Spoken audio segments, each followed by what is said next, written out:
Reservation హఠావో Andolan మీరు కూడా చూసే ఉంటారు. సీజేపీ వర్సెస్ బీజేపీ నడుస్తున్న ఈ క్రమంలోనే ఈ ఈ రకమైన ఆందోళన సోషల్ మీడియాలో రావడం, కొంచెం ఈ పరిణామాల మొత్తాన్ని మనం ఎట్లా అర్థం చేసుకోవాలంటారు? కాక్రోచ్ జనతా పార్టీ పేరిట దేశంలో ఉన్నటువంటి విద్యార్థి యువతరం అంతా కూడా ఒక తాటి మీదకొచ్చి కేంద్రంలో అధికారంలో ఉన్నటువంటి బీజేపీ యొక్క మెడలు వంచి వాళ్ళు పెట్టినటువంటి డిమాండ్లు సాధించుకోవడం అనేటువంటిది జరిగింది. కులాలకు అతీతంగా, మతాలకు అతీతంగా విద్యార్థి యువతరం ఏ కులంలో ఉన్నా, ఏ మతంలో ఉన్నా వాళ్ళ యొక్క భవిష్యత్తుకు సంబంధించినటువంటి అంశం వాళ్ళ డిమాండ్స్లో వాళ్ళు చెప్పారు. మాకు మతం వద్దు, గతం వద్దు, మా భవిష్యత్తు ఏమిటి అనేటువంటి పద్ధతులలో వాళ్ళు ఐక్యంగా పోరాడిళ్ళు. ఈ దేశంలో నుండి ప్రతిపక్షాలకి ఇప్పటికే ఉద్యమిస్తున్న వాళ్ళకి, ప్రభుత్వానికి ఒక కనువిప్పు అయింది, ప్రతిపక్షాలకు ఒక కనువిప్పు అయింది. అందరికీ ఒక పాఠం నేర్పినటువంటి ఉద్యమం కాక్రోచ్ జనతా పార్టీ నేతృత్వంలో సాగినటువంటి మహత్తరమైనటువంటి ఉద్యమం అది. ఇప్పటివరకు బీజేపీ అధికారంలోకి వచ్చిన ఈ 12 ఏళ్ల కాలంలో ఒక 2 ఉద్యమాలు బీజేపీ మెడలు వంచాయి. మిగతా అనేకం వచ్చినప్పటికీ దాన్ని ఎట్లా చల్లార్చాలో వాళ్ళు చల్లార్చారు. పోరాడే వాళ్ళు కూడా బలహీనపడ్డారు. ఒకటి రైతాంగ ఉద్యమం ఏడాది కాలం పాటు జరిగింది. 750 మంది రైతుల్ని పొట్టన పెట్టుకున్నారు. మేము దీని నుంచి వెనక్కి తగ్గమని చెప్పేసి 3 రైతు వ్యతిరేక బిల్లులు తీసుకొచ్చారు. రైతు చట్టాలు తెచ్చారు, వెనక్కి తగ్గమన్నారు. కానీ ఢిల్లీ సరిహద్దుల్లో రైతాంగం నడిపినటువంటి ఒక ఉద్యమం భారత స్వాతంత్ర ఉద్యమం తర్వాత జరిగినటువంటి ఒక మహత్తరమైన ఉద్యమం. గతంలో రైల్వే సమ్మె జరిగినా, ఇంకే సమ్మెలు జరిగినా కానీ అదొక పెద్ద ఉద్యమంగా జరిగింది. మోడీ బహిరంగంగా క్షమాపణ చెప్పి పార్లమెంటు సాక్షిగా క్షమాపణ చెప్పి చట్టాలు వెనక్కి తీసుకుంటున్నాం అని చెప్పిండు. రెండో ఉద్యమం ఏంటిదంటే అది కాక్రోచ్ జనతా పార్టీ పేరిట జరిగినటువంటి ఉద్యమం. దీంట్లో విద్యార్థుల తలలు పగిలినాయి, లాఠీలకు మొలలు అంటే మేకులు కుట్టి తలలు రక్తం ప్రవహించింది ఢిల్లీలో.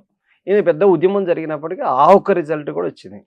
ఇప్పుడు మొత్తం ప్రజల దృష్టిని మళ్లించాలంటే ఈ కాక్రోచ్ జనతా పార్టీ పేరిట విద్యార్థి యువతరం మరో కొత్త డిమాండ్ను, కొత్త అంశాన్ని ముందుకు తీసుకొని వచ్చేటువంటి అవకాశం ఉంది అని గ్రహించినటువంటి భారతదేశంలో ఉన్నటువంటి ఈ పాలక వర్గాలు వీటిని సమర్థిస్తున్నటువంటి, గతంలో రిజర్వేషన్ వ్యతిరేక ఆందోళనలో పాల్గొన్న పునాదులు కలిగినటువంటి వాళ్ళు ఈరోజు మళ్ళీ పునరాలోచనలో పడ్డారు. కాక్రోచ్ జనతా పార్టీ ఉద్యమం జరిగిన తర్వాత ప్రజల యొక్క అసలు సమస్యను పక్కదోవ పట్టించాలి అని చెప్పేసినంటే విద్యార్థి యువతరం అంతా మళ్ళీ తిరిగి మాకు వ్యతిరేకంగా తిరుగుబాటులోకి రాకుండా ఉండాలి అంటే ఏం చేయాలి అనేటువంటిది ఒక మేధోమథనం జరిపిన తర్వాత దీని వెనకాల స్పష్టంగా మనం అర్థం చేసుకోవచ్చు. గతంలో రిజర్వేషన్ వ్యతిరేక పోరాటంలో నిల్చున్న వాళ్ళే నేడు మళ్ళీ రిజర్వేషన్ హఠావో ఆందోళనలోకి దిగారు అనేటువంటిది స్పష్టంగా అర్థమవుతుంది. మనందరూ తెలుసు 1980 ఆ దశకంలో 79-80 కాలంలో మండల్ కమిషన్ వచ్చింది. 89-90 ఈ కాలంలో 89-90 కాలంలో వచ్చినటువంటి విపి సింగ్ టైంలో వచ్చినటువంటి మండల్ కమిషన్, ఓబీసీలకు రిజర్వేషన్లో వచ్చిన 27%. ఆ పోరాటం సందర్భంలో కమండల్ యాత్ర నిర్వహించినటువంటి వాళ్ళ యొక్క వారసులు ఇప్పుడు మళ్ళీ తిరిగి ప్రారంభించారు. కమండల్ యాత్ర నాటి కమండల్ యాత్ర వారసులు నేడు రిజర్వేషన్ హఠావో ఆందోళనలో భాగస్వాములు అవుతున్నారు అనేటువంటిది స్పష్టం. ఇప్పుడు ఈ విద్యార్థులు ఏటా 2 కోట్ల ఉద్యోగాలు ఇస్తానని ఇవ్వండి. ఇప్పుడు మీరు నీట్ పేపర్ లీకేజ్ అయింది, 22.5 లక్షల మంది విద్యార్థులు భవిష్యత్తు నష్టం జరిగింది, వాళ్ళ జీవితాలతో కేంద్ర ప్రభుత్వం చెలగాటమైంది, 22 మంది విద్యార్థులు ఆత్మహత్య చేసుకున్నారు, వాళ్ళ భవిష్యత్తు పాడైపోయింది. దేశంలో ఒక గందరగోళ వాతావరణం, నిర్లక్ష్యం అంటే నిరుత్సాహం, నైరాశ్యంలో విద్యార్థులందరూ ఉన్న సందర్భంలో ఈ ఉద్యమం వచ్చింది కదా. ఈ ఉద్యమం దేశంలో మరో కొత్త అంశానికి నాంది పలకబోతున్నది. ఏటా 2 కోట్ల ఉద్యోగాలు ఇస్తాన్నారు, 12 ఏళ్ళు అయింది, 24 కోట్ల ఉద్యోగాలు ఇవ్వండి అని అడగటానికి సిద్ధం కాబోతున్నారు. ఇంకా వాళ్ళ మేనిఫెస్టో ప్రకటించదలుచుకున్నారు. చాలా కొత్త అంశాలు. ఇది ఆరంభం మాత్రమే, ముగింపు కాదు అని చెప్పేసి అభిజిత్ దీప్కే మాట్లాడినటువంటి పరిస్థితి. దేశంలో మిడిల్ క్లాస్ కూడా ఈ ఉద్యమానికి మద్దతుగా రావటం అనేటువంటిది జీర్ణించుకోలేని పరిస్థితి. చివరికి ఎప్పుడో మీడియా ముందుకు రానటువంటి మోదీ గారు కూడా వచ్చి మీరు చూశారు అదంతా కూడా. అంటే అర్ధరాత్రి సెల్ఫీ వీడియో మాట్లాడాల్సినటువంటి పరిస్థితికి నెట్టబడ్డాడు మోదీ గారు. ఈ పరిస్థితులలో మరి తనదాకా రాజీనామా చేయకపోతే ప్రధాని రాజీనామా చేయాలనే కాడికి వచ్చింది వారం. కాబట్టి అనివార్యంగా ఆయన మాట్లాడుతూ ప్రధాని పోతే పోయిండు, మరి నాదాకెందుకు అని చెప్పేసి సర్దుకున్నాడేమో అది చేసింది. అందుకని కొత్త డిమాండ్స్ను ముందుకు తెచ్చే అవకాశం ఉంది కాబట్టి, దీనికి మద్దతు కూడా ప్రజల్లో పెరుగుతుంది కాబట్టి బీజేపీ ఐటీ సెల్ నిర్వహించినా కానీ బీజేపీ, కాంగ్రెస్, కమ్యూనిస్టులు అందరికీ ఉన్నంత ఫాలోవర్స్ ఇన్‌స్టాగ్రామ్‌లో కాక్రోచ్ జనతా పార్టీకి పెరిగారు. అందరిది కలిపితే ఎంతనో ఒక కాక్రోచ్ జనతా పార్టీది అంతగా వచ్చింది. ఇంత అపూర్వమైనటువంటి స్పందన వస్తున్నప్పుడు రేపు ఇంకో కొత్త అంశం తీసుకుంటే మా పరిస్థితి ఏమిటి అనే కాడికి ఇది వాళ్ళ మేధోమథనం చేశారు. ఇప్పుడు ఈ కొత్త అంశాన్ని తెరలేపారు. దీనికి రిజర్వేషన్ హఠావో ఆందోళన వెనకాల ఎవరున్నారు అని చెప్పేసి కనుక మనం క్లియర్‌గా అర్థం చేసుకుంటే స్పష్టంగా అర్థమయ్యేటువంటి పాయింట్ ఏమిటంటే ఆర్ఎస్ఎస్, బీజేపీ ఉంది అనేటువంటిది స్పష్టంగా అర్థమవుతుంది. కానీ ఇక్కడ వాళ్ళేమో బీజేపీ వాళ్ళేమో ఈ సీజేపీ ఆందోళన వెనుక ఇంకెవరో ఉన్నారని వాళ్ళు అంటారు. అంటే మీలాంటి వాళ్ళేమో దీని వెనుక వీళ్ళు ఉన్నారని అంటారు. మనం అంటే ఒకరి మీద ఒకరు సీజేపీ ఆందోళన వెనుక ఎవరున్నారనేటువంటిది వాళ్ళు చెప్పినటువంటి వాటికి కొన్ని మనం చర్చించుకోవచ్చు. ఉదాహరణకి విదేశీ కుట్ర దీని వెనకాల ఉన్నది, విదేశాల నుంచి నిధులు వస్తున్నాయని అన్నారు వాళ్ళు. కానీ కేంద్ర ప్రభుత్వ విదేశాంగ శాఖ సెక్రటరీగా ఉన్నటువంటి ఆయన ఓపెన్గా ప్రకటించాడు, ఒక్క రూపాయి కూడా విదేశీ ఎన్జిఓల నుంచి కానీ ఏ రూపంలో కానీ ఇక్కడికి డబ్బులు రావట్లేదు అని చెప్పేసి స్పష్టంగా చెప్పాడు ఆయన. మరి ఎందుకు ప్రచారం చేస్తున్నారు? చేశారు, కళ్ళు ఏమంటారు నోరెళ్ళబెట్టారు కదా. మీరు ప్రచారం చేశారు, మీ ప్రభుత్వంలో ఉన్నటువంటి సెక్రటరీ ఆ మాట చెప్పిన తర్వాత నోరెళ్ళబెట్టారు. అసాంఘిక శక్తులు ఉన్నాయనేటువంటి పదం వాడారు. అసాంఘిక శక్తులు ఎవరని చెప్పేసి అంటే చాలామంది ఇప్పుడు కూడా చెప్తున్నటువంటిది ఏంటంటే సివిల్ డ్రెస్లో కర్రలు లాఠీలు అందుకొని వాటికి మేకులు ఉన్నటువంటి లాఠీలు అందుకొని వచ్చినటువంటి వాళ్ళు ఉన్నారు. పోలీస్ డ్రెస్అప్లో ఉన్నటువంటి వాళ్ళు ఉద్యమాన్ని అణిచేయడానికి వస్తారు, ఏ ప్రభుత్వంలో ఉన్నా వస్తారు, అది వేరు. కానీ సివిల్ డ్రెస్లో ఉన్నటువంటి వాళ్ళు వీళ్ళంతా ఎవరు సుమారు 300 మంది దాకా పైచీలకు క్యాడర్ వచ్చి దిగింది అని చెప్పేసి దాంట్లో పాల్గొన్నటువంటి ఒక ఆర్ఎస్ఎస్ కార్యకర్త బయటకు వచ్చి ఓపెన్గా చెప్పిండు. ఇప్పుడు కూడా వీడియోల్లో ఉంది, క్లారిటీగా మనం చూడొచ్చు. అంటే ఈ ఉద్యమాన్ని అణిచేయడానికి అసాంఘిక శక్తులు ఎవరు వచ్చారంటే సివిల్ డ్రెస్లో ఉన్నటువంటి ఆర్ఎస్ఎస్ వాళ్ళు వచ్చి ఉద్యమం మీద లాఠీలు జులిపారు, మేకులున్న లాఠీలతో తలలు పగలగొట్టారు. ఆడపిల్లలను చూడకుండా వాళ్ళ ప్రైవేట్ అవయవాల్లో కూడా దాడి చేసినటువంటి పరిస్థితి ఉంది అని చెప్పేసి వచ్చింది. అసాంఘిక శక్తులు అంటే అందులో పాల్గొన్నటువంటి ఆర్ఎస్ఎస్, సివిల్ డ్రెస్ ఉన్నటువంటి ఆర్ఎస్ఎస్ కార్యకర్తలు అనేది స్పష్టమైంది. ఇక వాళ్ళు పాకిస్తాన్లో మద్దతు ఉందన్నారు, లేకపోతే చైనా మద్దతు ఉందన్నారు. వాళ్ళ నోటికొచ్చింది ప్రభుత్వాన్ని ఎవరు ప్రశ్నిస్తే ఎన్ని రకాల దుష్ప్రచారం చేయాలో, ఎంత అప్రతిష్ట పాలు చేయాలో, ఎంతగా అవమానించాలో అన్ని రకాల పద్ధతులు అవమానించారు. ప్రత్యేకించి సోషల్ మీడియా, యూట్యూబ్లు, ఇన్స్టాగ్రాములలో ఒక బ్యాచ్ స్పెషలైజేషన్ దానికోసమే ఉన్నది. ఆ ఉద్యమాన్ని అప్రతిష్ట పాలు చేయాలని చెప్పేసి దానికోసం ఉంది. కానీ వాటన్నిటికీ సమాధానం ఈ ఉద్యమం చెప్పింది. అందులో ఎవరి పాత్ర ఏమిటి అనేటువంటిది కూడా స్పష్టమైంది. అంటే మీరు బహుశా మీరు అనడం ఏమిటంటే ప్రభుత్వం ముందు మరికొన్ని డిమాండ్లు పెడితే కనుక సమస్య తీవ్రత పెరుగుతుంది, ఇబ్బందులు వస్తాయి, కాబట్టి దృష్టి మళ్లించేందుకు ఈ రిజర్వేషన్ హఠావో వచ్చిందని మీరు అంటున్నారు. కానీ ఇది ఇంకో సమస్య కదా, మరి అట్లయితే ఏరికోరి ఇంకో సమస్య తెచ్చుకుంటారా? వాళ్ళు వెనక ఎట్లుంటారు? నేను చెప్పాలో వద్దు తెలియని కార్ల్ మార్క్స్ అనేటువంటి తత్వవేత్త ఏమంటాడంటే, ఒక పెట్టుబడిదారుడు తన గోతిని తాను తవ్వుకుంటాడు, ఆ గోతిలో పడతాడు. మీరు వాడు మళ్ళీ తిరిగి లేవకుండా మట్టి పూడ్చేటువంటి పని మీరు చేస్తారా లేదా, మట్టి వేసే పని చేస్తారా లేదా, అది మీ మీద ఆధారపడి ఉంటుంది అని అంటారు. ఇప్పుడు రిజర్వేషన్ హఠావో ఆందోళన కూడా అలాంటిదే. ఇంతకుముందు ఏం చెప్పినట్టు పావురం ఎగిరి ఎగిరి కంపలో చిక్కుకుంటుంది. కంప దానికి తాకిన తర్వాత ఇక బయటికి పోలేదు, నెలనే చుట్టుకొని ఆగిపోద్ది. ఇప్పుడు ఈ రిజర్వేషన్ హఠావో ఆందోళన వెనకాల మొత్తం శాస్త్రీయులు, శర్మాలు ఎవరున్నారు? వీళ్ళు వెనకాల బ్రాహ్మణ్స్, బనియాసు, జాట్లు, హర్యానాలో, గుజరాత్లో పటేళ్ళు, ఇట్లాంటి వాళ్ళందరూ ఉన్నారు. వాళ్ళకు రిజర్వేషన్ 10% వచ్చింది. భారతదేశంలో రిజర్వేషన్ పొందని వ్యక్తి లేడు. 15% దళిత్స్కి వస్తుంది, 7% గిరిజనులకు వస్తుంది, 27% ఓబీసీలకు వస్తుంది, 10% ఉన్నారో లేదో తెలియదు కానీ ఈడబ్ల్యూఎస్ రిజర్వేషన్ 10% అప్పర్ క్యాస్ట్లో ఉన్నటువంటి వాళ్ళకు కూడా వస్తుంది కదా. రిజర్వేషన్ పొందనటువంటి వ్యక్తి పేరేంటి భారతదేశంలో? అది ఇప్పుడు మీకు తెలిసి ఉండాలి, 2002లో ప్రైవేట్ రంగంలో రిజర్వేషన్లు కల్పించాలని మేము ఢిల్లీ జంతర్ మంతర్లో మేము ఆందోళన చేస్తుంటే మాకు ఆపోజిట్ ఒక టెంట్ వేశారు. ఏంటంటే రిజర్వేషన్లు రద్దు చేయాలి అనేటువంటి ధారణ జరుగుతుంది. వాళ్ళంతా కాషాయ వస్త్రాలు ధరించారు, చాలామంది స్వామీజీలు, స్వాములు, గడ్డాలు పెంచినటువంటి వాళ్ళు, వీళ్ళందరూ కూడా దాంట్లో ఉన్నారు. రిజర్వేషన్స్ వల్ల దేశానికి ప్రమాదం, తక్షణమే ప్రతిభ ఆధారంగా రిజర్వేషన్లు ఉండాలి, కానీ రిజర్వేషన్ కులం ఆధారంగా ఉండకూడదు అనేటువంటి పద్ధతిలో 2002లో 24 సంవత్సరాల కిందట ఢిల్లీలో వాళ్ళు చేసినటువంటి స్ట్రగుల్ అది. అంటే వాళ్ళంతా ఎవరు అని చెప్పేసారంటే వాళ్ళ సింబల్ దాదాపు భారతదేశంలో కాషాయ పార్టీ, కమలం పార్టీ అంతా ఒకటే కదా. కానీ బ్యాంకులు ముంచిపోయినంత ప్రతిభ గల వాళ్ళే. భారతదేశంని అత్యధికంగా దోచుకున్నటువంటి వాళ్ళు వీళ్ళే కదా. ఐపీ పెట్టినటువంటి వాళ్ళు ఎవరు? ఇప్పుడు విజయ్ మాల్యా ఎవరు? ఏ అట్టడుగు వర్గాల నుంచి వచ్చిన, ఏ రిజర్వేషన్ పొందినటువంటి వాడు? అట్లాగే నీరవ్ మోడీ ఎవరు?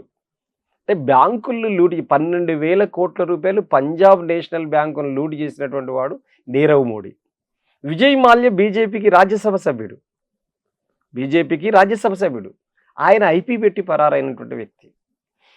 పాయింట్ ఏమిటంటే, భారతదేశాన్ని దోచుకున్నటువంటి వాళ్ళ అత్యధికులు కానీ, భారతదేశంలో అత్యంత ఎక్కువ ప్రతిభ అంటే దోపిడీ చేసేటువంటి ప్రతిభ ఉన్నటువంటి వాళ్ళందరూ కూడా వాళ్ళే ఉన్నారు కదా అనేటువంటిది కీలకమైనటువంటి అంశం. మొట్టమొదటిగా మనం ఆలోచించాల్సిన విషయం ఏమిటంటే, రిజర్వేషన్ వద్దు కులం ఆధారంగా అనేటువంటిది రిజర్వేషన్ ఆందోళన పెరుగుతున్నది. అంటే ఆ నినాదానికి కూడా మద్దతు బలంగా పెరుగుతున్నది. కానీ రిజర్వేషన్ ఏ పర్పస్లో ఇస్తారు అనేటువంటి దానికి చిన్న ఎగ్జాంపుల్ చెప్తాను. సాహు మహారాజ్ 1874లోనే స్పష్టంగా ఒక వైఖరి చెప్పాడు. ఏమనంటాడంటే, ఒక ముందు కురుకుతున్నటువంటి పిల్లవాడిని అందుకోవాలి అని చెప్పేసానంటే చేయూతనిచ్చేటువంటి పనే రిజర్వేషన్ అని చెప్పేసి ఆయన అంటాడు. డాక్టర్ బిఆర్ అంబేద్కర్ ఏమంటాడంటే, ఒక విద్యార్థి పాఠశాలలో బలంగా చదువుతున్నటువంటి విద్యార్థి ఉన్నాడు. ఆ విద్యార్థిని అందుకోవాలంటే ప్రైవేట్లో మనం వెనకబడ్డాడు ఒక విద్యార్థి అంటే ట్యూషన్ చెప్పిస్తుంటాం. ట్యూషన్ చెప్పించడం లాంటిది రిజర్వేషన్. అసలు రిజర్వేషన్ యొక్క చరిత్రని మనం పరిశీలిస్తే స్పష్టంగా ఒకటి అర్థమయ్యేది ఏమిటంటే, రిజర్వేషన్ ఏమిటి, అసలు రిజర్వేషన్ ఏమిటి, కొసర్ రిజర్వేషన్ ఏమిటి చర్చ జరగాలి దేశంలో. ఇప్పుడు కాదు, ఇంకెప్పుడైనా జరగాలి ఈ అంశం. మా ప్రాంతంలో మహబూబాబాద్ ఎస్టీ లంబాడాస్ టమాటాల గంప మీద ఎత్తుకొని టమాటాలు అని అమ్ముకుంటూ వచ్చేవాళ్ళు. అర కేజీ పావు కేజీ కొన్నటువంటి వాళ్ళకు కొసరేయకపోయేది. ఒక కేజీ కొంటేనే కొసరేసేటువంటి వాళ్ళు. కేజీ అంటే అసలు టమాటా, ఒకటేసేదాన్ని కొసరు టమాటా అంటారు. భారతదేశంలో ఓబీసీలకు కానీ ఎస్సీ ఎస్టీలకు కానీ ఇచ్చేటువంటి రిజర్వేషన్ కొసరు టమాటా లాంటిదే, కొసరు రిజర్వేషనే. అసలు రిజర్వేషన్ ఏమిటి భారతదేశంలో అంటే, స్పష్టంగా భూములు ఎవడి చేతుల్లో ఉంటే అదే అసలైనటువంటి రిజర్వేషన్. పరిశ్రమలు ఎవరి చేతుల్లో ఉంటే అసలే రిజర్వేషన్, అసలైంది అదే. విద్యా సంస్థలు, కార్పొరేట్ విద్యా సంస్థలు ఎవడి చేతుల్లో ఉంటే అదే అసలైన రిజర్వేషన్. కార్పొరేట్ వైద్య సంస్థలు ఎవడి చేతుల్లో ఉంటే అదే అసలైనటువంటి రిజర్వేషన్. యావత్తు ప్రకృతి వనరులు ఎవడి చేతుల్లో ఉంటే అదే అసలైనటువంటి రిజర్వేషన్. అందుకని కులం ఆధారంగా ఇచ్చేటువంటి రిజర్వేషన్ హఠావో సంస్థ ఎవరైతే నిర్వహిస్తున్నారో వాళ్ళందరికీ సంపూర్ణ మద్దతు తెలియజేయడానికి నేను సిద్ధమవుతా. కానీ ఎప్పుడు, అది ఇంపార్టెంట్. మొత్తం భారతదేశంలో ఉన్నటువంటి భూములన్నింటినీ కూడా doctor BR Ambedkar state and minorities అనేటువంటి పుస్తకంలో చాలా స్పష్టంగా రాసిండు, భూములు జాతీయీకరణ చేయాలి అన్నాడు. పరిశ్రమల్లో కార్మికులకు యాజమాన్య వాటా ఉండాలి అని చెప్పేసి అన్నాడు. భూముల్ని జాతీయం చేయండి, భూములు పంచుదాం, పరిశ్రమల్ని జాతీయం చేద్దాం, రిజర్వేషన్లు రద్దు చేద్దాం, అల్టిమేట్గా కులాన్ని రద్దు చేద్దాం. ఒప్పుకుంటారా? కులాన్ని రద్దు చేద్దాం. ఆర్థికంగా వెనుకబడిన వాళ్ళే ఉంటారు కదా కులం లేకపోతే. కులం ఉన్నది కాబట్టి రిజర్వేషన్ ఇస్తున్నాం. వాళ్ళు ఎంతో కష్టపడి సంపాదించుకున్న భూములను, వారసత్వంగా వచ్చిన పరిశ్రమలను జాతీయం చేయడం ఎట్లా ఒప్పుకుంటారు? ఒప్పుకోరు కదా. ఎవరు కష్టపడితే ఎవరు అవుతారనేటువంటిది చాలా స్పష్టంగా మనం అర్థం చేసుకోవచ్చు. ఉత్పత్తి సామాజికమై ఫలితం వ్యక్తిగతమైన ఫలితంగా వచ్చినటువంటి సంపద అది.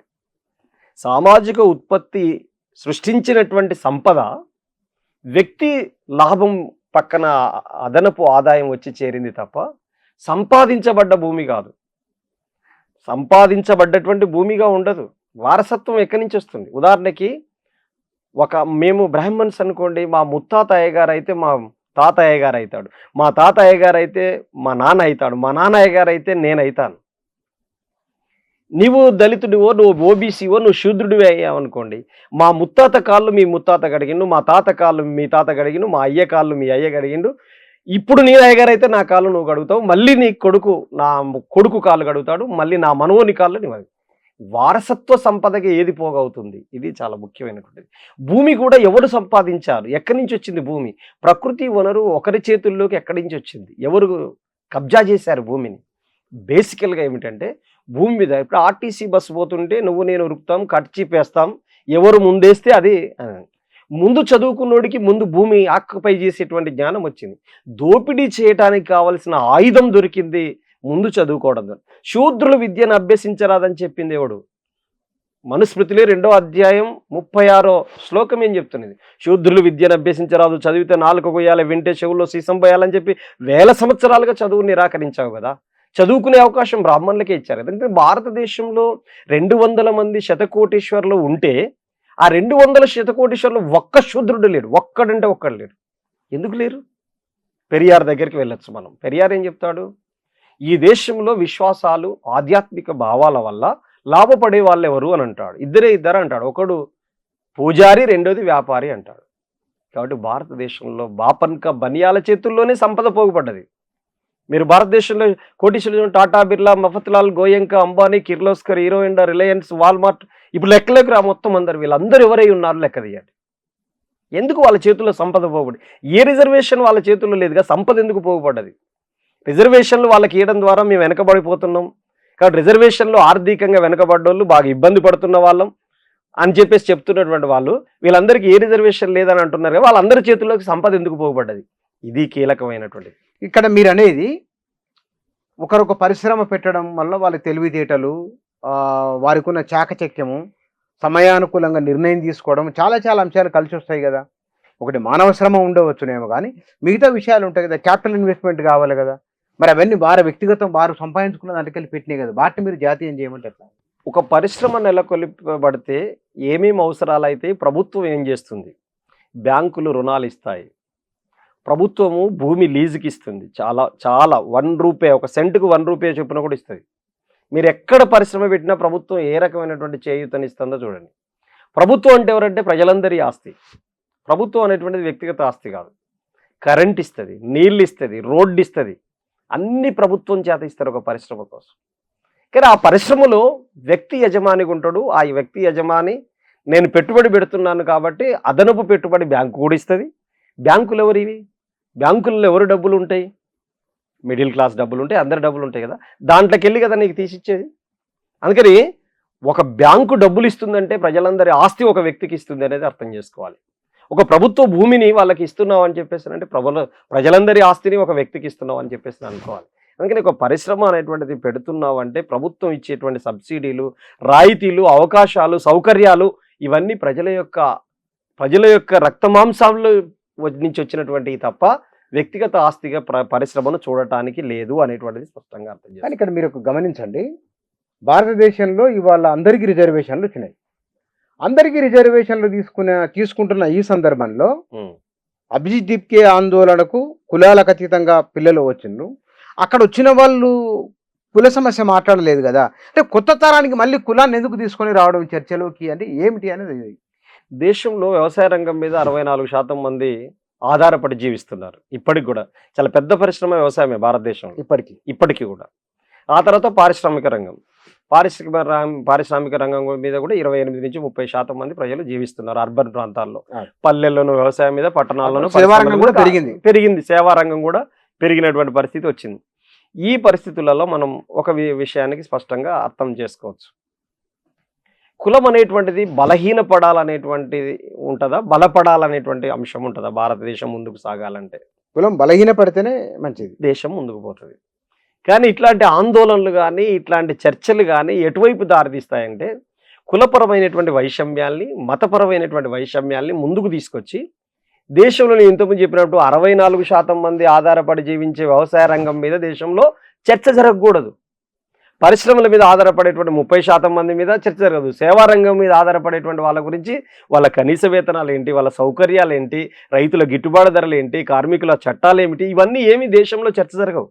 ప్రపంచంలో ఏ దేశంలో కూడా కులం గురించి ప్రపంచంలో ఎక్కడా కులం లేదనుకోండి, ఇక్కడే కులం ఉంది. ఈ కులం గురించి అడ్మినిస్ట్రేషన్, పాలక వర్గం అనేటువంటిది కులం ఆధారమైనటువంటి చర్చలు, మతమారైనటువంటి చర్చల వైపు పోకుండా దేశం యొక్క జీడిపి పెరుగుతుందో తరుగుతుందో మనం ఎక్కడ వెనుకబడి ఉన్నాం?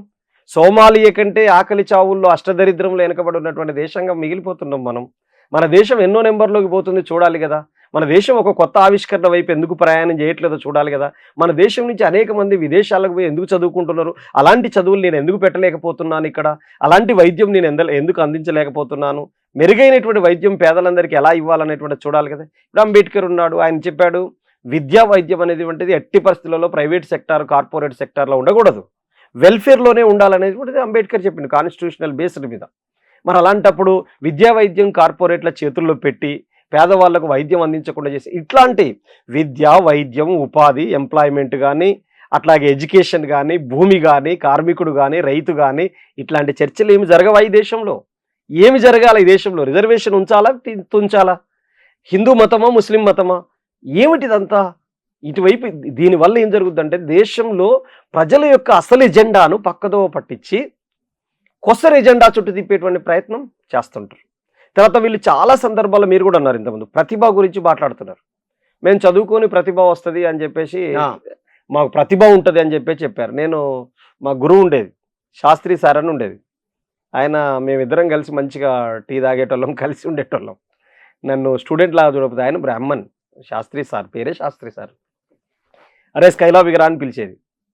సార్ సార్ చెప్పండి సార్ అని భయపడతాం కదా మా గురువు అన్నప్పుడు. పోయిన తర్వాత బాగా బీపీ సార్కి, బూత్ పదం కూడా వాడేది.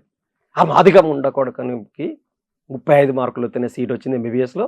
నా బిడ్డకి 86 మార్కులు వచ్చిన సీట్ రాలేదు. ఇంకెంతకాలం రిజర్వేషన్లు, ఈ రిజర్వేషన్ తీసేయాలి రాదు అని చెప్పేసి గట్టిగా అనేటువంటి వాడు. మీతో మీ ఇద్దరి మా ఇద్దరి మధ్యలో సంభాషణ. నేనేమనేవాడిని అంటే, సార్ మా తాతల తండ్రుల కాలం నుంచి రిజర్వేషన్ పొందినాం, మాకు కూడా యాస్టకు వచ్చింది రిజర్వేషన్, మీరు చెప్పిన డిమాండ్ నేను అంగీకరిస్తాను సార్. నాకు అసలు రిజర్వేషన్, నాకు కూడా మీ అభిప్రాయంతో ఏకీభవిస్తున్నాను సార్, రిజర్వేషన్ రద్దు చేయటమే మంచిది సార్, కానీ ఒక పని చేద్దాం సార్ అన్న. ఇప్పటి వరకు మేము రిజర్వేషన్ తీసుకొని యాష్టపోయినాం. ప్రభుత్వ అవకాశాలన్నీ మాకే వచ్చినాయి, ఉద్యోగాలు మాకే వచ్చినాయి, ఇండ్లు మాకే వచ్చినాయి, రాజకీయాల్లో మేము ఉన్నాం, అన్నిట్లలో మేము ఉన్నాం కదా సార్. ఒక్క పని చేద్దాం సార్, ఇప్పటి నుంచి మేము ఎంతైతే రిజర్వేషన్ పొందుతున్నామో ఆ రిజర్వేషన్ అంతా మీకు ఇస్తాం, మీకున్న రిజర్వేషన్ మాకు ఇవ్వండి సార్ అన్న. మాకెక్కడిదిరా రిజర్వేషన్ అన్నాడు ఆయన. మాకెక్కడిదిరా రిజర్వేషన్ అన్నాడు. అప్పుడు నేను అన్నాను, ఏం సార్ మీ ముత్తాతయ్య గారు అయితే మీ ముత్తాత కాళ్ళు కడిగే, మీ తాతయ్య గారు అయితే మా తాత గడిగే, మీ అయ్య అయితే మా అయ్య గడిగి, ఇప్పుడు నువ్వైతే నేను అడుగుతలేనా సార్, మళ్ళీ నీ కొడుకు అయితే నా కొడుకు అడుగుతాడు, మళ్ళీ నీ మనోడు వస్తే నా మనోడు కడుతాడు. ఈ కాంచి మేము దళితులం అంతా అయ్యగారులమై కూర్చుంటాం, మీరందరూ ఎండా వాన చలిలో గోచి పెట్టుకొని పనిచేయండి సార్, గవర్నమెంట్ రిజర్వేషన్ ఎంత వస్తే అంత మీరు తీసుకోండి సార్, అప్పుడు మీకు 35 మార్కులు వస్తేనే మీకు సీట్ వస్తుంది, మమ్మల్ని అయ్యగారులను చేయండి, మీరు అడ్డా మీద కూలీలుగా మారండి సార్, వస్తారా ఒప్పుకుంటారా అని అన్నా. దానికి ఏమన్నారు? సమాధానం లేదు. ఏది రిజర్వేషన్ అనేటువంటిది కీలకమైనటువంటి పాయింట్. కొసర్ రిజర్వేషన్ గురించి చర్చించే పెట్టి అంటే అసలు ప్రజా సమస్యను పక్కదోవ పట్టించి రిజర్వేషన్ హఠావో ఆందోళన ఎట్లయితే వస్తుందో, దేశంలో ఉన్న ప్రధానమైనటువంటి ఎజెండాలు ప్రధానమైనటువంటి సమస్యల్ని పక్కదోవ పట్టించి రిజర్వేషన్ హఠావో ఆందోళన దేశంలో విద్యార్థి యువతరంలో ఒక బంగ్లాదేశ్లో వచ్చినట్టు, ఒక నేపాల్లో వచ్చినట్టు పెద్ద ఎత్తున ఒక ప్రభంజనం వచ్చింది. ఈ ప్రభంజనాన్ని చల్లార్చాలంటే, ఈ ప్రభంజనాన్ని ముక్కలు చేయాలంటే ఏం చేయాలనేటువంటిది ఆలోచన వచ్చి అసలు ఎజెండా నుంచి మొత్తం విద్యార్థి యువతరం యొక్క మైండ్ సెట్ను మార్చాలని చెప్పేసి ఎత్తుగడ రీత్యానే ఇది వచ్చింది. కానీ దీంట్లో వాళ్ళు తీసుకున్న గోతిలో వాళ్ళు పడక తప్పదు. స్పష్టంగా మనం అర్థం చేసుకోవాలి. గతంలో అద్వానీ పేరిట కానీ కమండల్ యాత్ర నిర్వహించినటువంటి వాళ్ళు ఎవరైతే ఉన్నారో బీజేపీనే దీన్ని పుట్టించింది. బీజేపీ ఆర్ఎస్ఎస్ పుట్టలోకి వెళ్ళి బయటపడ్డటువంటి విషపు నాగుల్లాగా బయటకు వచ్చినటువంటి ఆందోళనే ఈ రిజర్వేషన్ హఠావో ఆందోళన. కానీ వారు మీరు పైన చూసింటారు, అంబేద్కర్ ఫోటో ఉన్నది ఒక దానికి చూసండి, మీరు నెట్లో చూడండి. బోధించు, సమీకరించు, పోరాడు, ఎడ్యుకేట్, ఆర్గనైజ్ అని ఇంగ్లీష్లో వాళ్ళు పెట్టుకున్నది. అంటే అంబేద్కర్ స్ఫూర్తితోనే తాము ఉద్యమిస్తున్నామని ఒక సింబాలిక్, అది కూడా వాళ్ళు దాంట్లో మెన్షన్. వాళ్ళు చెప్పేది ఏమిటంటే అంబేద్కర్ 10 ఏళ్ల కాలానికే రిజర్వేషన్స్ అన్నాడు. ఇప్పుడు 78 ఏళ్ళు అవుతుంది స్వాతంత్రం వచ్చి, 75 ఏళ్ళు అవుతుంది భారత రాజ్యాంగం రాయబడి, కాబట్టి 10 ఏళ్ల కాలానికి ఇచ్చినటువంటి రిజర్వేషన్లు ఇంకెంత కాలం కొనసాగిస్తారు అనేటువంటిది వాళ్ళు పెట్టినటువంటి. చాలా మంది అక్కడక్కడది చాలా మంది చాలా సార్లు మాట్లాడుకుంటున్న విషయం ఇది. అంబేద్కర్ ఏం చెప్పాడు అంటే, ఈ 10 ఏళ్ల కాలంలోనే ఈ అసమానతలన్నీ సమసిపోతాయని చెప్పేసి ఊహించాడు. ఆయన అంచనాది. భారత రాజ్యాంగాన్ని, నేను రాసిన రాజ్యాంగం వల్ల 1 మ్యాన్ 1 ఓట్ 1 ఓట్ 1 వాల్యూ అంటాడు అంబేద్కర్. ప్రతి పౌరుడికి వయోజకుడైనటువంటి వయస్సు మీద ఉన్నటువంటి ఆయనకు ఓటు హక్కు వస్తుంది. ఈ ఓటు హక్కులో మాత్రమే సమానత్వం వస్తుంది.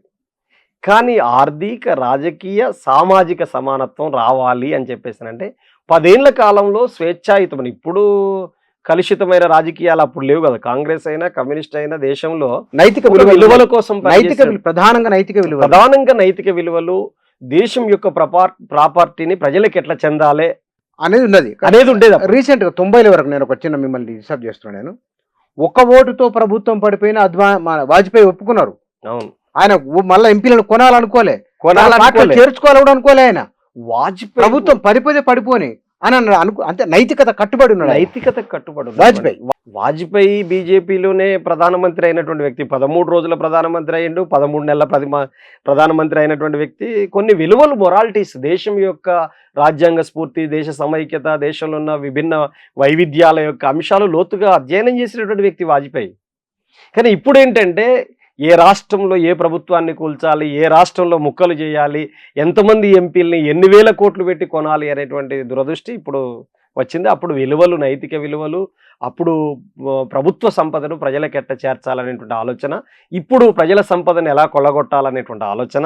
అప్పుడు కమ్యూనిస్టులు బలంగా ఉండటం వల్ల దేశంలో ఒక నైతిక విలువల ప్రభంజనం కొనసాగింది.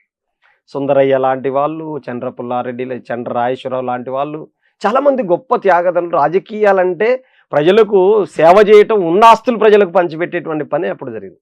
ఇప్పుడు ఏమిటి అని చెప్పేసి అంటే ప్రజల ఆస్తులు ఎట్లా కొల్లగొట్టాలనేటువంటి ఆలోచనలు ఇప్పుడు వచ్చినటువంటి నేపథ్యం ఉంది. అయితే అంబేద్కర్ పేరును వాళ్ళు ఇప్పుడు మీరు చెప్పారు కదా, రిజర్వేషన్ హటావో, అందువల్ల ఆర్థిక అసమానతలు తొలగిపోతాయి, 10 ఏళ్ల కాలంలోనే తొలగిపోతాయి అనేటువంటి ఒక అంచనాతో ఉన్నాడు అంబేద్కర్.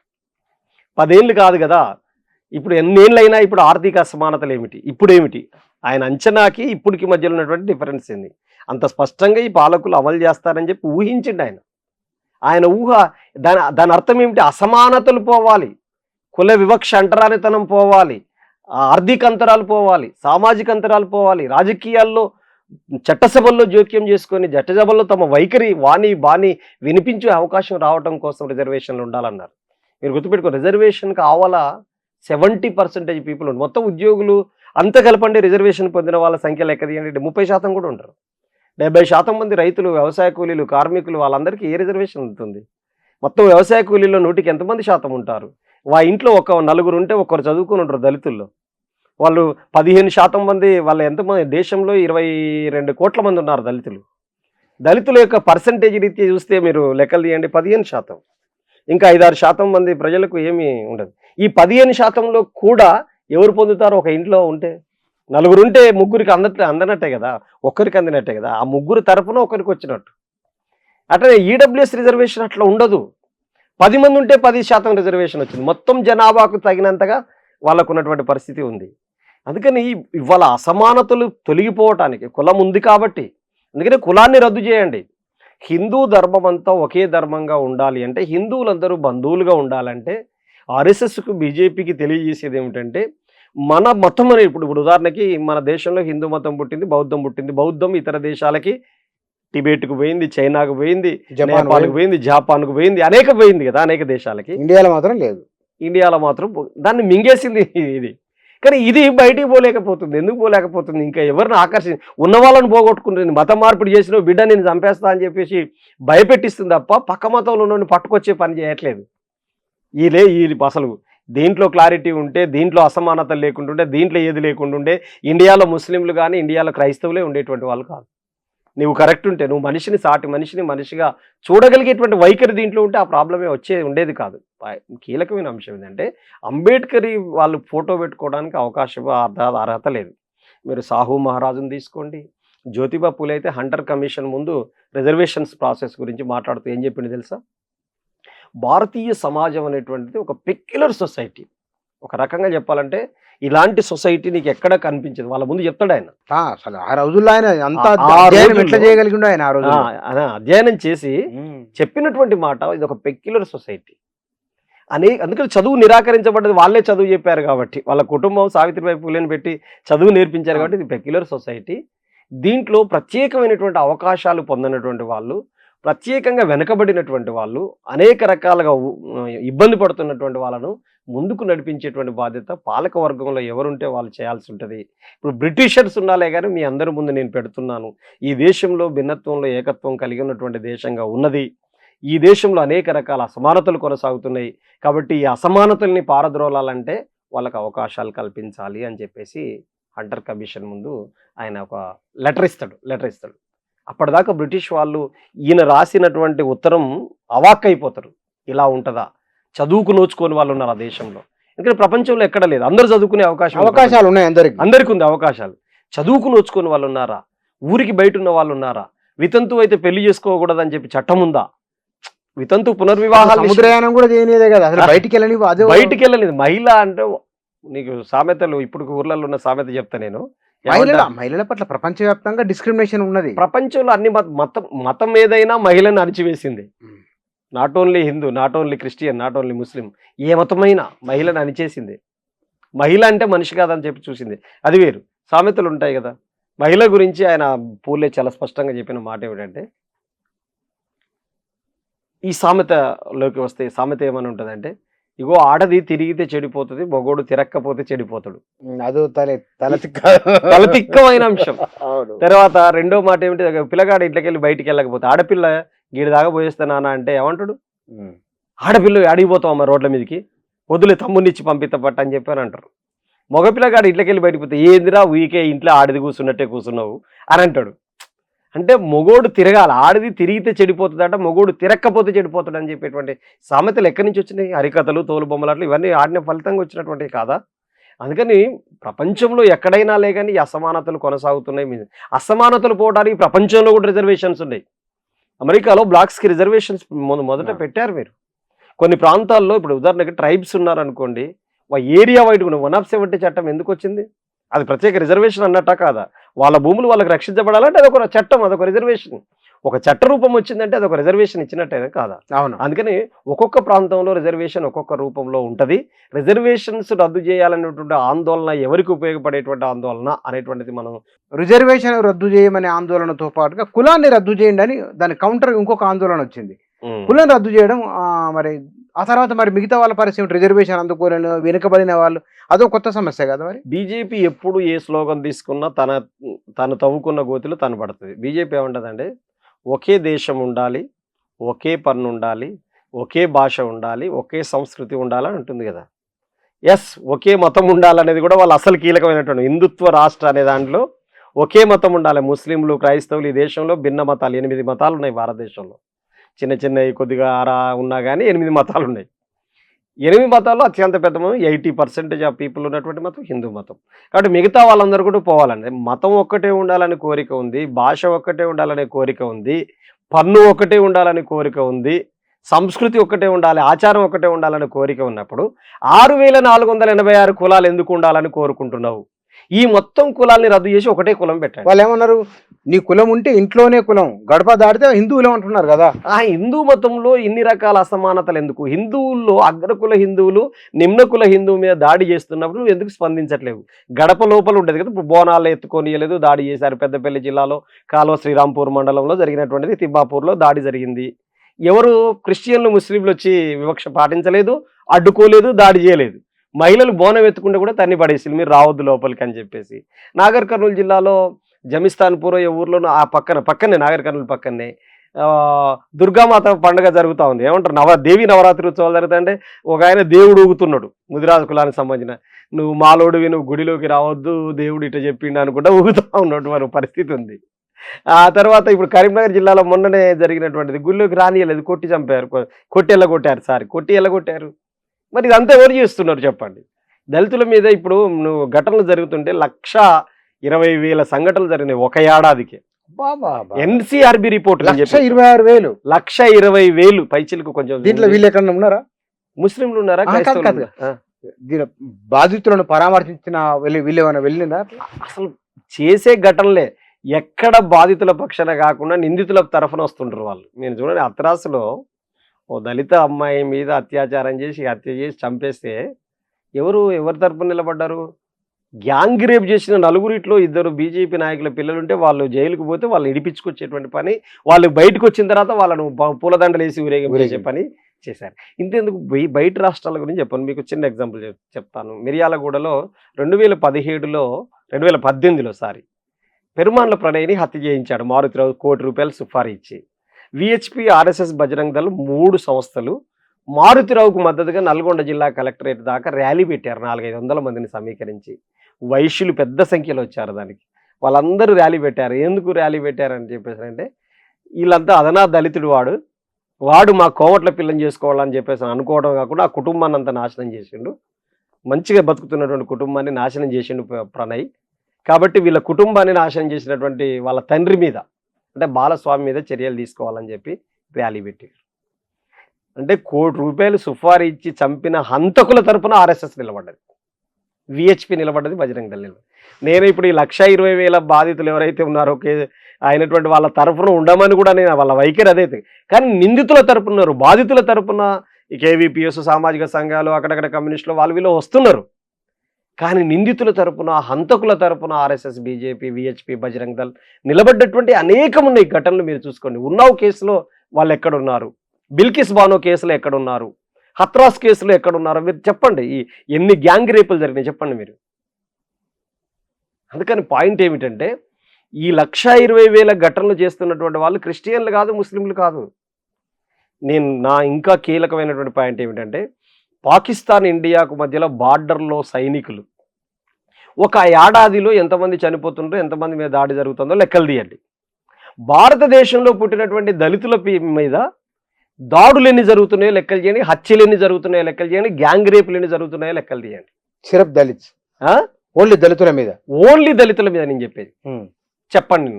కుల దురహంకార హత్యలు 2014 నుంచి 154 కుల దురహంకార హత్యలు తెలంగాణ గడ్డ మీద జరిగాయి. ఈ 2014 నుంచి డాటా ఉంది మా దగ్గర. 154 పోలీస్ స్టేషన్లో ఫిర్యాదు కాబడ్డాయి. ఈ 154 మందిలో ఒక్కటి మాత్రమే ముస్లిం సంబంధించిన దళితుడు చంపేసి 153 మంది. ఆ ముస్లింని చంపినప్పుడు మాత్రమే బీజేపీ, ఆర్ఎస్ఎస్ వాళ్ళు వచ్చారు. వాళ్ళు చాలా గట్టిగా మాట్లాడారు. రాజా సింగ్ వచ్చిండు, బండి సంజయ్ గారు వచ్చిండు, ఇద్దరు వచ్చారు. కానీ మీ 153 మిగతా వాటిలలో హంతకుల తరపున నిలబడ్డారు. నేను చెప్పలే, మారుతిరావు తరపున నిలబడ్డారు. చివరికి మారుతిరావు కూడా అయిపోయా తాను ఆత్మహత్య చేసుకున్నాడు. అందుకని నా పాయింట్ ఏమిటంటే, రిజర్వేషన్ హఠావో ఆందోళన అనేటువంటిది బీజేపీ గోతి తవ్వుకుంటుంది. తన గోతిలో తాను పడడానికి సిద్ధం కాబోతుంది. దేశంలో విద్యార్థి యువతరానికి అభిజిత్ దీప్కే ఒక వ్యాఖ్యానం చేశాడు. విద్యార్థి యువతరమ తస్మత్ జాగ్రత్త, హిందూ ముస్లిం పంచాయతీలో కులాల పేరిట జరిగేటువంటి పంచాయతీ ట్రాప్లలో పడకండి అని చెప్పిండు. చాలా క్లారిటీగా చెప్పిండు. అది గనుక జరిగితే మన అసలు బాధలు, మన ఉద్యోగాలు, మన చదువులు, మన వైద్యం, మన దేశ భవిష్యత్తు ఆగమైపోతుంది. దానివల్ల హిందూ ముస్లిం పంచాయతీ జరిగితే ముస్లిం పార్టీకి ఉన్నటువంటి ఎంఐఎంకి లాభం, హిందువుల తరపున నేను పార్టీ అని చెప్పుకుంటున్న బీజేపీకి లాభం అయింది. కానీ దేశంలో విద్యార్థులకు కానీ, యువకులకు కానీ, రైతులకు కానీ, కార్మికులకు కానీ, మహిళలకు కానీ, దళితులకు కానీ, మైనార్టీలకు కానీ, ఆదివాసీ గిరిజనులకు కానీ ఇసుమంత ప్రయోజనం జరగదు. జరగకపోగా అట్టడుగు వర్గాలే బలి కాబడతాయి, బలిస్తారు, మనందరినీ బలిస్తారు అనేటువంటిది స్పష్టంగా మనం అర్థం చేసుకోవాలి. ఈ సందర్భంలో మీరు 2 రకాల కులాన్ని రద్దు చేయాలనే యాంటీ క్యాస్ట్ ఒకటి, యాంటీ రిజర్వేషన్ ఒకటి, ఈ 2 రకాల ఆలోచనలు మళ్ళీ తెరపైకి వచ్చినాయి. కాబట్టి ఈ సందర్భంలో అంటే మన ప్రజాస్వామ్యం, భారత రాజ్యాంగం కొన్ని అంశాలు ప్రస్తావించింది ప్రజల సంక్షేమం కోసం. ఈ సందర్భంలో మీరు చేసే వ్యాఖ్య ఏమిటి? బేసికల్గా ప్రజల మూడును మళ్లించేటువంటి ప్రయత్నాలు విరమించుకోవాల్సినటువంటి అవసరం ఉంటుంది. ప్రజల కీలకమైనటువంటి సమస్యలు వేరుగా ఉన్నాయి. ఇప్పుడు నేను అదే చెప్తున్నాను, జయతి ఘోష్ కమిషన్ కానీ, స్వామినాథన్ కమిషన్, ఈ 2 సిఫారసుల్ని దేశంలో 64% ప్రజలు ఆధారపడి జీవిస్తున్నటువంటి రైతాంగానికి గిట్టుబాటు ధర ఇవ్వటం అనేటువంటిది కీలకమైనటువంటి అంశం. దాని మీద చర్చించండి అనేది నేను చెప్పదలుచుకున్నాను. ఈ దేశంలో కోట్లాది మంది కార్మికులకు ఉన్నటువంటి 29 కార్మిక చట్టాలని బీజేపీ కేంద్ర ప్రభుత్వం రద్దు చేసింది. 4 లేబర్ కోడ్లు తీసుకొచ్చింది. దీనివల్ల అట్టడుగు వర్గాలకు ఎంత అన్యాయం జరుగుతుందో దాని మీద చర్చించండి. అది మాట్లాడతలేదు బీజేపీ. 33% రిజర్వేషన్ బిల్లును డీలిమిటేషన్కి లింక్ పెట్టి దాన్ని పక్కదోవ పట్టించేటువంటి పని చేసింది. ఇప్పుడు స్వతంత్రంగా నేను ఇప్పుడు పెట్టండి, మీరు 33% రిజర్వేషన్ బిల్లును అమలు చేయండి. 2023 నుంచి కూడా అమలు చేయొచ్చు, అమలు చేయలేకపోయింది. ఇప్పటికైనా 33% రిజర్వేషన్ బిల్లును అమలు చేయండి. దేశంలో ఎస్సీ ఎస్టీ అత్యాచార నిరోధక చట్టాన్ని పకడ్బందీగా అమలు చేయండి. ఎస్సీ ఎస్టీ సప్లాన్ చట్టాన్ని పకడ్బందీగా అమలు చేయండి. ఇవేవి పట్టవా?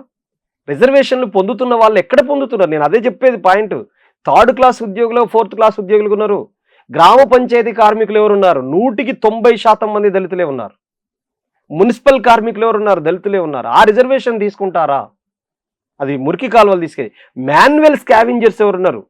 మాన్యువల్ స్కావెంజర్స్ అంటే మీరు చూసారుగా, మూత్రము మలము అంతా దాంట్లోనే ఉంటుంది. ఒక దళితుడు దాంట్లోకి దిగి మొత్తం ఉంటుంది. అది చూస్తుంటే అసలు మనిషి, కొంతమంది అది చూసిన తర్వాత అన్నం తినలేరు.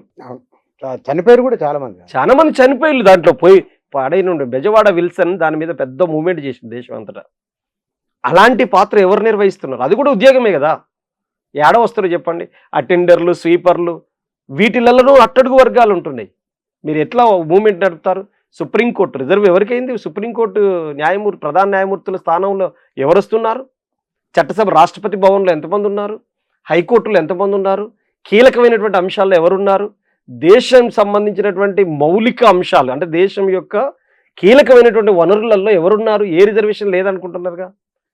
కీలకమైన అంశం ఏంటంటే, నేను 15% నాకు రిజర్వేషన్ వస్తుంది, నేను 22% ఉన్నాను, కానీ 10% ఉన్నోడికి 10% రిజర్వేషన్ వచ్చేటట్టు చేసింది. కానీ ఓపెన్ కేటగిరీ అనేటువంటిది ఒకటి వచ్చింది కదా. ఆ ఓపెన్ కేటగిరీ అనేది అగ్రకులాలకు ఇచ్చినటువంటి రిజర్వేషన్. అది మేము దీంట్లో కొట్టుకొని వస్తాం, దాంట్లో మీరు పోతారు, మేము దాంట్లోకి వస్తే తట్టుకోలేం కదా. మీరు ఓపెన్ కేటగిరీలో తీసుకుంటున్నారుగా. తీసుకుంటున్న తర్వాత ఎందుకు? ఎందుకంటే రిజర్వేషన్ లొల్లి అనేటువంటిది ప్రధాన స్రవంతిని పక్కదోవ పట్టించేటువంటిది. కానీ ఈ టైంలో మేము దేశానికి చెప్పదలుచుకున్నటువంటి అంశం ఏంటంటే, దేశం ఎదుర్కొంటున్నటువంటి ప్రజా సమస్యలు ఏంటి, వాటి మీద దృష్టి పెట్టండి. రిజర్వేషన్ వ్యతిరేక ఆందోళన పేరుతో కాక్రోచ్ జనతా పార్టీ లేవనెత్తినటువంటి ప్రజా డిమాండ్లు, భవిష్యత్తులో వాళ్ళు చేపట్టబోయేటువంటి విద్యార్థి యువజనం యొక్క గర్జనను అడ్డుకొట్ట వేయటానికి, అణిచివేయటానికి సాగిస్తున్నటువంటి కుట్ర, దీని వెనకాల ఆర్ఎస్ఎస్, బీజేపీ, ఫాసిస్టు, మతోన్మాద శక్తుల యొక్క అండదండలున్నాయి. గతంలో కమండల్ యాత్ర చేసినటువంటి వాళ్ళే, వాళ్ళ వారసులే ఈరోజు రిజర్వేషన్ హఠావో ఆందోళన చేపడుతున్నారు. ఇది దేశానికి చాలా నష్టం జరుగుతుంది. అశాంతిని నెలకొల్పాలని, దేశంలో అల్లర్లు సృష్టించాలని, మరొక్కమారు ఈ దేశాన్ని అధోగతి పాలు చేయడానికి జరుగుతున్నటువంటి కుట్ర. దీని పట్ల విద్యార్థి యువతరం అప్రమత్తంగా ఉండాలి. ప్రజల యొక్క కీలకమైనటువంటి సమస్యలు, విద్యార్థి యువతరం యొక్క భవిష్యత్తును పాడు చేసుకోవద్దు. అట్లాంటి వాటిలలో జాయిన్ కావడం ద్వారా మీ కీలకమైన ఉద్యోగాల గురించి మీరు మాట్లాడలేరు, ఉద్యోగాల గురించి మీరు మాట్లాడలేరు, భూమి గురించి మీరు మాట్లాడలేరు, ఇతర సమస్యలు మీరు మాట్లాడలేరు, మీ చదువుల గురించి మీరు మాట్లాడలేరు. అలాంటప్పుడు అందరినీ ట్రాక్ తప్పించి దీంట్లో నెట్టేటువంటి పని జరుగుతుంది. మీరు అప్రమత్తంగా ఉండాలనేది నేను కోరుతున్నాను. Right sir, thank you. Thank you.